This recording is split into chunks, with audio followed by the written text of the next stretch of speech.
Welcome to Felony Friday, a presentation of the Lions of Liberty podcast. Here is your host, John Odermatt. Felons, friends, and freedom lovers, welcome back to the Felony Friday podcast. This is the show where we focus on injustices in the broken criminal justice system. We publish a new episode every single Friday. We have another great show today. The format for today's show is a little bit different than the last couple we've had. It's going to be a little more conversational, a little more freewheeling rather than the interview format. But before we get started on the show and we dive in and I introduce my co-host, I wanted to remind our listeners where they can find the show notes for today's show. You can find them at lionsofliberty.com/ff6. Everything we talk about will be linked to there. We're going to talk about a bunch of different articles with felonies, and you can find them all at lionsofliberty.com/ff6. Today I'm joined in the Felony Friday studio, I guess the Lions of Liberty podcast studio, by a very familiar voice that you pretty much hear during almost every other episode of the Lions of Liberty podcast. He's the host of pretty much every other show other than Felony Friday on the Lions of Liberty podcast. It is Mr. Marc Clair. Marc, welcome to the Felony Friday podcast. Well, Odie, I'm absolutely honored to be here, and I'm also honored for a couple things you mentioned there. I'm honored to be called a Mr., because to me, Mr. Clair was always my dad, but maybe that's a sign that I'm growing up. And also that you introduced me as a co-host instead of just a guest. It's such a different feeling. You know, if you're a guest in someone's home, it's kind of different. You're kind of just like an outsider. But if you're actually, if you're the co-host of the party, it's a different feeling. So thank you for that. Well, yeah, you're not a guest. You've been on the show before, for one. And, you used to co-host we used to have the Felony Report back in the day before we started this Felony Friday podcast. So, yeah, those were the days back 2 months ago. 2 months ago, ages ago. I can't even remember. Cannot even remember. Way back in 2015. Those were good times. Yeah, lots happened since then. But like I was saying before, the format's going to be a bit different. This isn't going to be an interview. I'm not going to be drilling Marc with questions. Well, thank God. Phew. Because I am not prepared for a heavy line of questioning today. Well, there might be some heavy questioning. I don't know. So you might want to prepare a little bit. But we're pretty much going to be talking about some felonies. And I want to get started off with one it was a pretty big story in January, I think, where there was a big story earlier, even before this story broke, where some people went into a Planned Parenthood and recorded what was going on and caught a couple Planned Parenthood employees talking about possible criminal things, selling organs and whatnot. And what I want to talk about here, actually, a sort of surprising development in that case, a Houston grand jury, they actually took the case to look at forming some indictments against Planned Parenthood. But after reviewing the case, the Houston grand jury actually brought felony indictments against the two people who went into the Planned Parenthood and were recording these employees there. They were both charged with tampering with government records. So it's a little bit strange scenario, sort of a big backfire. This group, the group that went in is called Center for Medical Progress, CMP. And the goal of the videos was to show that Planned Parenthood, to show they were selling fetal tissues, but it kind of backfired on them. So, Marc, are you familiar with this story? Well, yeah, I mean, of course, I remember the videos coming out, I guess, earlier last year in 2015. And obviously, this was tied to a lot of political stuff. I mean, Center for Medical Progress is an organization that was, from as far as I can tell, specifically created to release these videos. They're not some organization that's been around for years fighting for anything. They're just specifically the group of people, a front group, I guess, these guys made to put out this video. So it's a tough issue. And it's interesting that we're talking about abortion again, because I literally went like 2 whole years producing and hosting the Lions of Liberty podcast. I don't think the word abortion was mentioned once. And in the last 2 months, it's come up with Professor Lauren Hall, who I spoke with, And of course, you'll link to all this great stuff in the show notes. I'm giving a little more work for you on this one. Indeed, I will. Recently, it came up with Andrew Sirios on a recent show in the midst of conversation, just not even as part of my plan. And then again, we were discussing it with Brian McWilliams on the last edition of Rand Pluses and Minuses that we did based on Rand's Conception at Life bill. So it's really a subject that, as much as I've tried to avoid it, it seems to keep cropping up. And here it is, rearing its head again on Felony Friday. But yeah, I am familiar with the case to some extent. I knew about the videos and I knew about the charges. I guess that they're alleging that they're basically just harvesting fetuses for organs. And I mean, I guess there is some truth to that, is there not, in the sense that some aborted fetuses are used for testing and medical research and that sort of thing. But I guess the claim was that Planned Parenthood had been doing things against the law, where, as far as I can tell, and correct me if I'm wrong, it doesn't seem like, whatever our moral reservations one way or the other might be, it doesn't seem like they were actually breaking the law here. And I guess this grand jury agreed. Yeah, the claim was that Planned Parenthood, by the law, they're allowed to not sell fetal tissues, but they're allowed to be compensated for giving fetal tissues for testing and whatnot. Shipping and handling, basically, right? They're not supposed to... Shipping and handling, right? Which, I mean, I think this is, no matter how you feel about abortion, this is kind of a strange way to go about activism, to try to pin them in a corner on little minor details like this, rather than talking about, if you really do have issues with abortion, talk about what you think that the problems are, the moral problems, when you think life begins, things like that. And as you were talking about before, Mark, abortion coming up, more and more the past couple episodes of the Lions of Liberty podcast, I think that it's no coincidence that we're in the midst of a presidential election here. And that's probably why it's coming up more often. Is that what it is? Here, I thought I was just trying to push the envelope a little more. Maybe a little bit of both, possibly. I don't know. But it's a very important topic, and it does need to be talked about. But I think, unfortunately, we get into these extremist cases one way or the other, where you have people on the left. I shouldn't say left, left and right is so generic, but people that are very pro-life will say, all the way up until the baby's born, it's the mother's right to abort. And people on the other side will say, obviously, right at conception, it's a life, there should be no abortion. So I think there needs to be, as a human race, we should come together and really have a discussion about this. And when, just looking at the facts, when is it reasonable that life begins? When there's a heartbeat, does life begin then? I would probably argue yes. When there's a heartbeat, you probably shouldn't do an abortion after that. But what are your thoughts on that, Mark? Not to go way off course here on abortion, but just to close this up and get your opinion. Well, let's dive in there. I mean, now that the abortion Pandora's box has been opened on the show, we may as well just keep digging at it, right? But yeah, I mean, it's always been a difficult issue for me, and I'll get a little personal here for a second, because I'm adopted, so I've always thought of it, and this is not really related to the libertarian principle, because I don't think we should base our moral beliefs on anecdotes from our personal lives, but it has shaped my view, I guess, prior to thinking about it much deeper. But I was adopted, and I've always thought of it as, well, why abort somebody when you can adopt them? Like, I don't know what the exact decision that my birth parents went through in that process, but at some point they decided that they weren't going to raise me. Now, maybe this was well beyond the point where abortion would have been an option, so maybe that was never even discussed. But, as far as I know, it's possible that these people were faced with a decision to either abort or to take it to term and give it up for adoption. Obviously, I'm pretty thrilled that they did the adoption thing, because here I am. And I know there are a lot of parents out there that, again, we're going a little off course here, but a lot of parents out there that are trying to adopt children that can't have children for themselves. So to me, I like to think we should encourage people to carry most babies to term for that reason.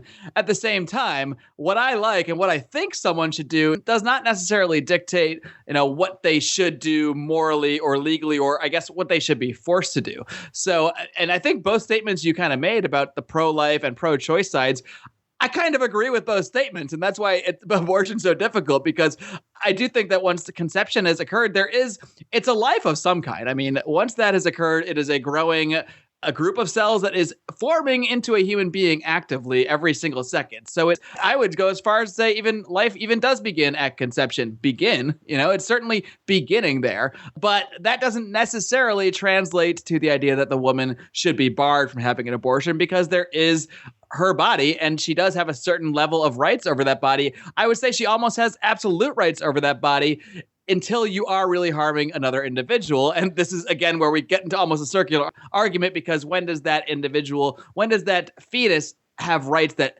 suddenly supersede the mother? And I don't think there's any day we can point at. I mean, I guess they have the 7-month thing where they say partial birth abortion is not allowed. And to me, I think that seems pretty obvious that that's wrong at that point. When you're pulling out a child that is actually trying to breathe outside of the womb, and you have to take some action to end that fetus's life, as opposed to just when maybe 2 weeks into a pregnancy, nothing's crying when you're pulling it out, nothing's trying to breathe. To me, those are very different things. But unfortunately, in this pro-choice, pro-life debate, any sort of nuance like that kind of just gets tossed out the window and breaks down into generic political banter. I don't know if I even answered the question there, but my point is it's not an easy answer. I mean, it's just not. And anyone who tries to make it one is just not giving the issue enough thought. Yeah, it's definitely not an easy answer. It's not a black and white answer. There's a lot of gray areas. And I think you kind of got it at the root of the point there. It's when do rights begin? Because when the baby becomes a life, they should have rights. The mother has rights as well. But that just because the mother has rights doesn't mean that when this person living inside them, when do they get rights to life? It's tough. It's very difficult.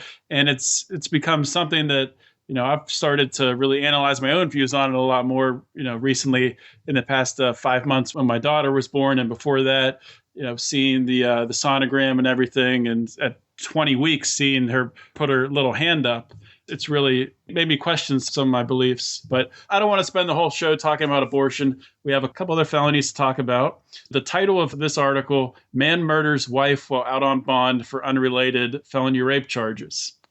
It's sort of a confusing story here. I'll try to start at the beginning. And obviously, if you don't follow along what I'm saying here, I'll post this up in the show notes for the show. So we'll start out. The man's name, Larice Wally Woods. He was jailed originally on sexual battery charges. His alleged victim said that he broke into her home and raped her. And he was indicted for this charge by a grand jury, and he was charged with a felony.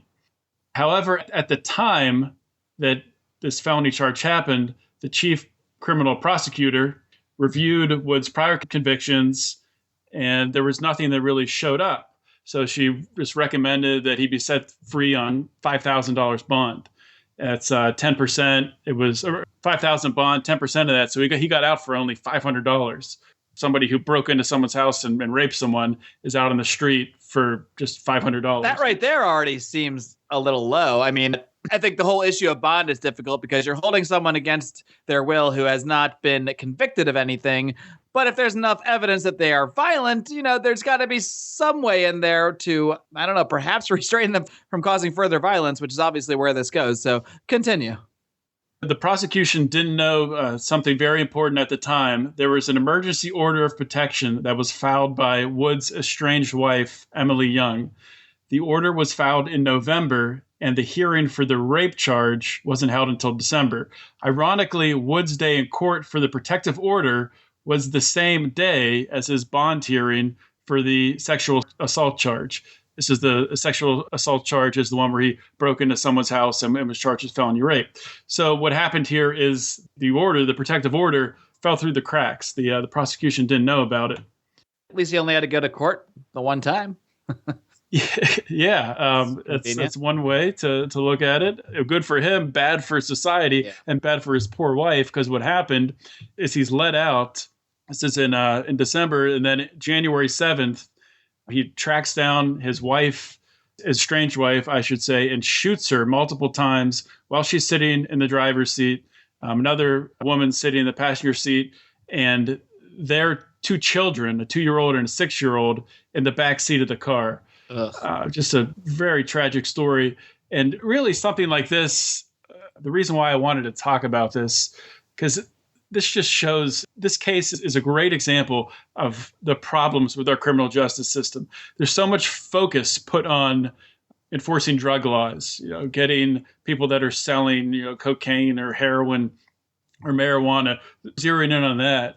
And you're going to allow someone that is committing violent crimes, break into someone's house to rape somebody, and not even put in the time and effort to do your research to see that the same person also has a protective order against them to protect them against this violent individual. And you would think there would be a very basic, just scan the current records of what's going on, and that should just pop up. I mean, obviously, I don't know how their court system and their records are organized, but clearly not very well.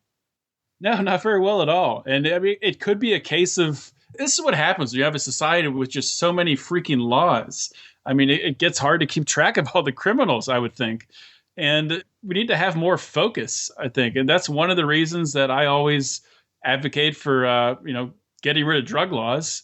I think it just confuses things. And it takes resources that really should be allocated to protecting people from violent crimes like this, people killing people, just, outright lunatics that really have no moral compass or anything whatsoever. And the resources are distracted from, really zeroing in on those people. Instead, they're looking at nonviolent drug offenders. I'll tell you what, if this guy was caught and arrested for, say, selling a pound of cocaine, he would not be on bond for $500. And that is just sad because, whatever your feelings about how the bond system works or whatever, I mean, you're comparing someone who's not harming anybody, who is just selling a substance voluntarily to a customer, compared to someone who we have pretty strong evidence of is violent and is attempting to harm people and has attempted to harm people or harm people in the case of this guy in the rape. We're barely paying any attention to it. And I mean, I do think the amount of truly violent people in the society is so small that it shouldn't actually be that hard to focus very strongly on those people. But it becomes hard when, like you said, you have so many freaking laws about anything and everything, particularly about the war on drugs, which just clogs up the court system so that people like this can easily fall through the cracks. I mean, I'm joking about their record keeping, but you know what? I can actually see how someone like that could fall through the cracks in a system that is just so overwhelmed. I mean, especially now, too, you see a lot of states that are having economic troubles. Their state budgets are kind of getting more difficult to manage. They're making cuts in the courts. So the courts are getting cuts all around. And at the same time, you're just pumping in all these, victimless crime victims of the laws anyway, into the system. While guys like this get out, are caught, and yet they're released. It's just because, we didn't really do enough of a background check on you. So, I mean, to me, it's too easy sometimes to tie everything into the war on drugs. But guess what? You pretty much can. We couldn't do it with abortion. I'm sure there's a way if we tried, but you pretty much can tie everything into the war on drugs because one way or another, everything is either related to it or there's more serious crimes out there that are getting distracted by it. Yeah, you're absolutely right. And it needs to change. I mean, a lot of people, you hear people will blame the state for these drug laws, but it's people in society. I would say the majority of society favors these drug laws. And maybe when they see a case like this, it can wake them up that, something like this could have been prevented if we had our, the authorities, if we had the police, if we had the judicial system focused on solving the correct problems, on stopping violent crime, on locking violent criminals away. Let's move on, and we're going to play a little game next. Oh, my favorite. Yeah, we played it last time you were on the show, Mark. It is called, Is This a Crime? And Should Anyone Do Time? Maybe we'll find some music for that eventually. I think it could be a fun game show. Some game show music we'll plug in there at some point. Hey, maybe we should give a shout out to our fans. If anyone wants to submit some potential music for that little segment, well, do it. You can email the show at felonyfriday@lionsofliberty.com. There you go. And yeah, just email your little MP3 there and listen to it. If you're good with jingles or you want to whip something together, we will plug the hell out of you on the show. So, that offer is out there, my friends. Indeed, we will. That offer is always standing. So let's get into the little game here. So this first one here, I think it's something that you can sympathize with, Mark, being a dog owner. So this story here, it's a pet owner who was arrested for trying to rescue his dogs during a fire. There's a little more to the story than that. Sort of a misleading headline maybe, but that's the title of the article. So this is in Brevard County. Sheriff's deputies arrested Wendell Joyner for going inside his burning home to save his 3 dogs. So this fire erupts around 5 a.m. The local fire crews arrive at the scene of the crime. Someone calls 911, obviously. Investigators show up. This guy's outside his house, and he starts to panic. He realizes his dogs are inside the house, so he goes back inside to look for them. The house is on fire. Probably he's having trouble getting back inside the house. So what he does is he grabs a firefighter's axe, and he throws it through the front window to have access and trying to get in through the window. That's when the deputies tackle him. Picks up an axe, throws it at his own house, which it's his own property. Of course, he threw someone else's property at the house, but we can get into that discussion there. They tackle him and arrest him. Say that he smelled of booze, and they were worried he was going to hurt someone. So it's not really as easy as he was arrested for trying to save his dogs. He was arrested for picking up an axe and throwing it through a window. So the question here, I think, is pretty straightforward. So you can kind of put yourself in his shoes. If your house catches on fire, you're outside, your dogs are inside, you see an axe laying there, you throw it through your window, try to get in to let your dogs out. Should that be a crime? And should this person do time? All right. I'm going to try not to be wishy-washy like I think I was on the first episode. So I'm just going to boldly state that no, this is not a crime, and no, he should do no time. Now, I will briefly address the one thing you did mention there, which is if anything can be construed as a crime in this situation, you could argue that he grabbed the property of another person, not another person, but just the firefighters or the firefighting organization, and grabbed their axe. And, perhaps that was, a violation of their property rights over the axe. But he's a taxpayer. Pays taxes to the fire company. Fire company shows up. I don't know. I feel like the axe is as much his as it is theirs, isn't it? But look, if he was coming at them with an axe or anything like that, I could see their story making a little bit of sense that they were worried. But in the story, it says he actually threw the axe through. And I think it was clear he was trying to get back in the house. Now, maybe they were tackling him for his own safety, although that's not what they said. Maybe that was the idea of some of them. We don't want this guy to continue running into his house here while it's on fire. But I can definitely say, I don't want to sound like a tough guy, but I don't know what I would actually do in real life. But if I knew my dogs were inside, I would do everything I could to get them out because they're like the world to me. I'm not going to compare them to a child because I don't have a child like you do, but they're the closest thing that I can get to one right now, or that I have to one right now. So, I can truly say, I'm not saying I would, if I knew the building was truly on fire, I would just, jump through flames literally to save my dogs, but I would do everything within remote reason, up to and possibly including grabbing the fire department's axe and throwing it through the window if that's how I had to get back in. So while you can make an argument that he didn't really do things the right way, in a moment like that, you're just trying to, whether it's humans inside or dogs inside, you're trying to save your loved ones. And I don't think doesn't sound like he did anything to deserve being arrested, and certainly not to deserve the beating it seems that he got. I see the mugshot here on the picture of him, and he looks like he got pretty banged up from these guys. These tough guy firefighters. They beat him up pretty good. And I'm in agreement with you. If they're tackling him for his own safety, if they think he's going to hurt himself going in, sure, that's one thing. But charging him with a crime and, beating him up, really physically abusing him, really, I think the crime here maybe should be the firefighters for assaulting him to that degree. You think they'll be able to just hold him down. It's sort of ridiculous.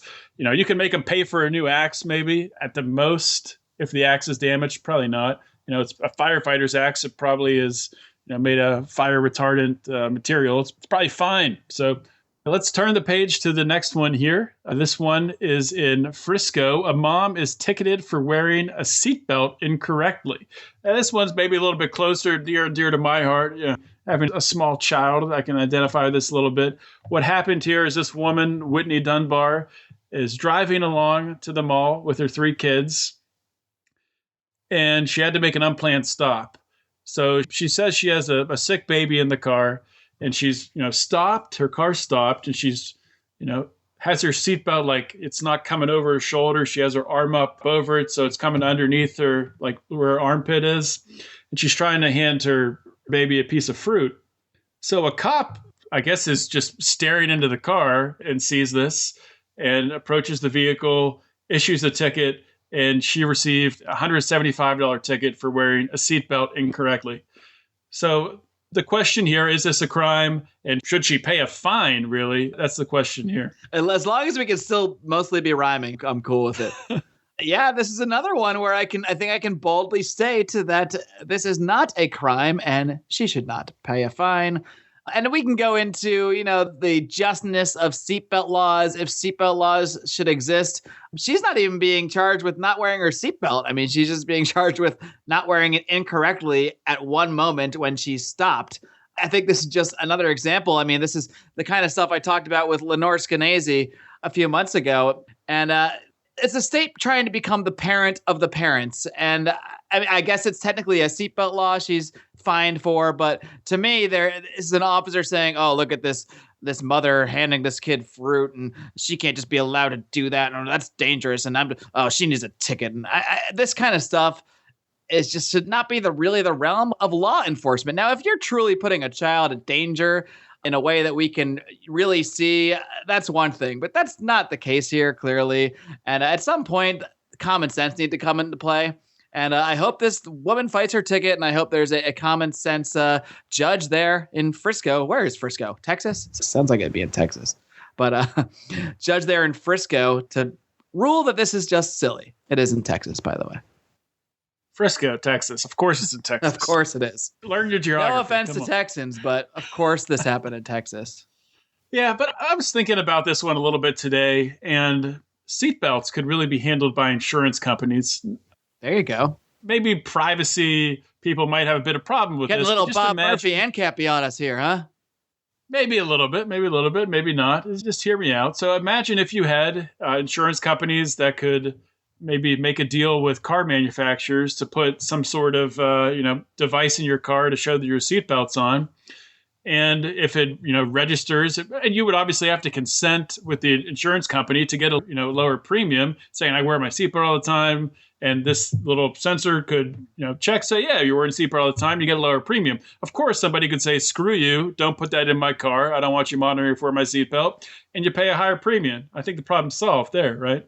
Yeah, no, I think that's one great idea. The other way we can look at it is through the roads. I mean, we're always talking about who will build the roads. And look, when we see roads the way we do now as this public utility that everyone will have access to at all times, then I guess it sort of makes sense to have local governments that manage those roads also making rules like this. But in a society where roads are funded differently and where they're more seen as private organizations, as things people maybe subscribe to access to certain roads. I mean, I think the owners of roads would set certain rules, and some of those rules might be, you have to wear your seatbelt to be on this road, and that's fine. The problem comes where states or local municipalities just make sweeping regulations such as these seatbelt laws and just apply them universally to everybody and then try to basically make things like that a crime. I mean, no one's rights are being violated when I choose not to wear a seatbelt. Not me. I do actually choose to wear my seatbelt. A, because I don't want to get pulled over. B, because I do actually feel that I'm safer if I wear a seatbelt. However, I'm not creating anything that should be called a criminal act. And to me, that should not be something that's in the realm of rights and crimes, which is, what we're discussing here on Felony Friday. So still, no crime, no fine to me. Although that's not the reality, sadly, for this young woman. Well, I am in 100% agreement with you on that one. So I guess we agreed on both. All right. I think I said no controversy here in the podcast, despite about the fact that we talked about abortion for 10 minutes. That's why I keep having you back on the show. You always agree with me. All right. Well, I'm the host of most of these shows, so I got to come across as somewhat agreeable, right? That is true. I'll save my challenges for all the other guys. You're a pretty agreeable chap there, I guess. I guess we're going to have to wrap up the show here. We're running out of time. We keep these shows tight to a half hour. When I say tight to half hour, I mean somewhere close to a half hour. So I want to thank you, Marc, for coming on and talking about some felonies today. We'll probably have you back in a couple weeks or so. We'll sprinkle in some interviews and maybe have another co-host on. I don't know. We'll see. But will you come back on the show if I invite you? I will have to give it some thought, but I'm leaning towards yes. Today seemed to go pretty smoothly. And don't forget, this coming Monday, we're going to have some more debate talk for everybody. We're going to be talking about the Democratic debate, and you're going to lead a little crew to talk about the Republican debate. And we're going to do all that over the next few days. That'll be available for you this coming Monday on Lions of Liberty, our always beloved debate roundtables. But that's all I got on the table, man. Yeah, that's right. We're going to have dueling debate crews, a different crew for the Democrats, different one for the Republicans. So tune in for that for sure. And then we're going to have a dance-off to see which crew is better, but no one's going to be able to see that because it's a podcast. So sorry, guys. Exactly. But you can imagine. You can imagine what it's like. So I wanted to point out to everyone, we talked about a lot of stuff. Marc talked about a lot of previous podcast guests that I want to be able to point you to those podcasts to listen to them. I want to be able to point you to the articles we talked about. You can go to lionsofliberty.com/FF6 for the show notes. Keeping it simple, just lionsofliberty.com, FF and 6. Please follow us on Facebook and Twitter. We tweet these articles out. We share them on Facebook. Make sure you're getting easy access to them. You can join our private Facebook group too, the Lions of Liberty Forum. You can do this simply by searching Lions of Liberty on Facebook. Our group will pop right up and we'll let you in as quick as we possibly can.